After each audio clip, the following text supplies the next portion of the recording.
Hello guys and welcome back to a new episode of Italian Politician of the Week. I am Ipernick, the great is silent, and today we're talking about Giancarlo Giorgetti, current Minister of Economic Development and Vice Secretary of Lega. A lot of people have been asking me to cover him for a while and I'm happy to do so. In previous episodes, such as the one on Bossi and Salvini, I talked about how Lega Nord slowly converted from a secessionist or federalist movement to a national populist party, which before 2020 proved to be a vote-gathering machine. However, Giorgetti presents a not so talked about wing of the party, the one that still conserves the idea of a federal system but on a European level rather than national. Before I go any further, remember to like and subscribe for more Italian politics videos in English. Alright, now let's roll the intro.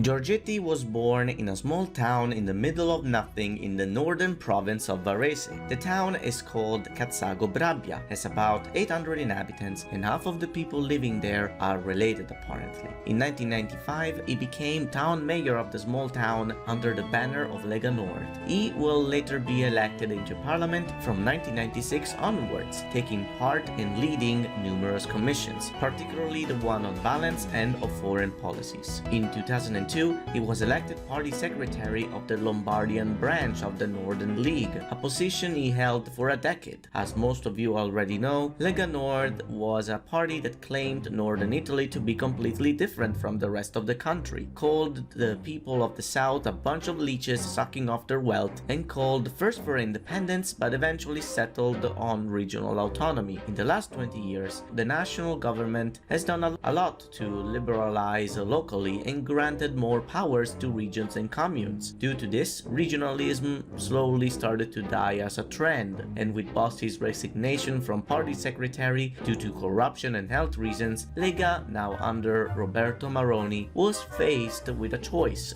Do we stay federalist but also become pro-Euro, or do we remain anti-Euro and become nationalist? In 2015, the choice made was the latter, with Matteo Salvini being elected party secretary. This move surprised everyone for how good it turned out. Salvini's political rallies all over Italy, not just the north, proved very popular, especially between 2018 and 2019. His traditionalist, patriotic, Eurosceptic and anti-immigration rhetoric resonated with many people at the time, specifically with the people in smaller towns who felt neglected with the current administration and that had arguably suffered the most from the migrant crisis. Giorgetti, while Salvini was growing more and more popular, became its strategist and counselor. Since the two differed deeply politically, it's hard to say if Salvini really valued Giorgetti's input at the height of his popularity, but it is not hard to imagine that both currents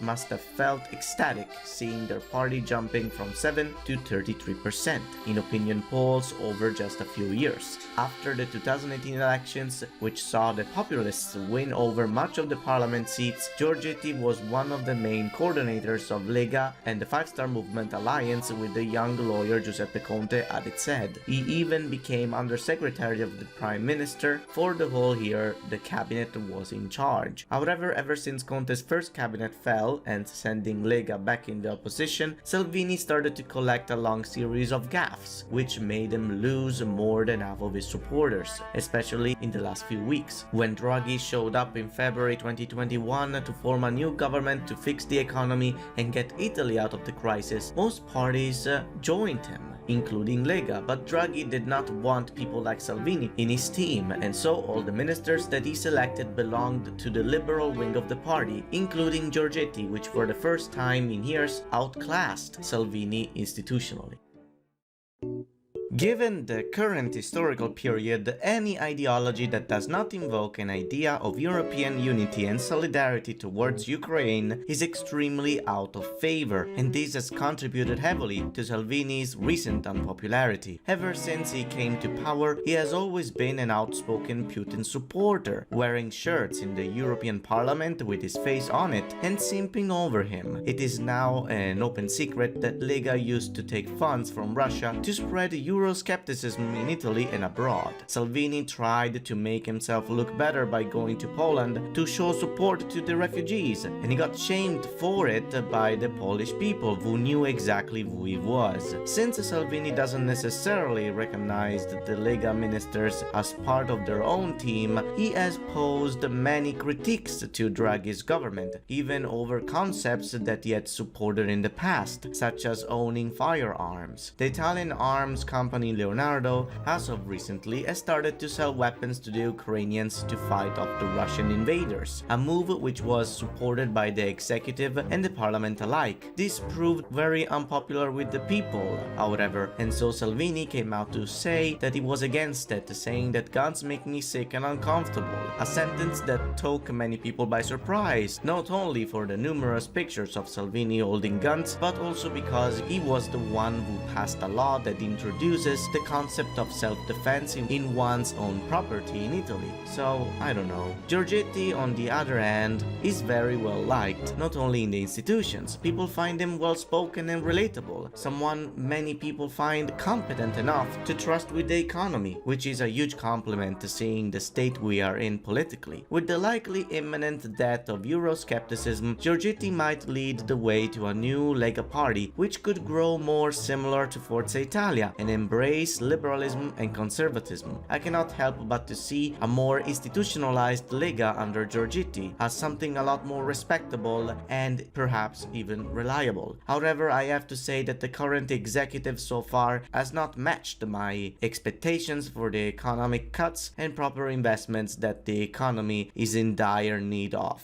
One could say that it's because of the war, but even then I cannot help but to look at the prices and Leonardo and think, bruh, I get it that by selling weapons our GDP will increase, but again, I don't think that the impact will play a big role in saving our economy. Besides, by sending stuff over, we run the risk of arming dangerous groups and even prolonging the bloodshed. Italy was always a bastion of diplomacy, and it has a long history of ending conflicts worldwide. We contributed heavily to the peace talks in Gaza and in Georgia in 2008. Furthermore, we have demonstrated many times, such as in the Sigonella crisis of 1986 and in Yugoslavia in the 90s, to be above other countries' influence. I think that rearming is not a bad idea per se, because it will send a concrete message to Putin, but we should play this to our advantage and the rest of Europe, and not just of NATO. What I'm trying to say is that in this period of crisis, I have a lot of faith on Giorgetti, who is a man who represents a healthy right-wing vision of European democracies. Thank you all for watching. This video may have felt a bit out of focus, but given the war going on in the background, everybody in Italy is looking at their politicians with a different set of lenses. What do you think of Giorgetti? What do you think will happen to Lega? Let me know in the comments below. I will see you next time.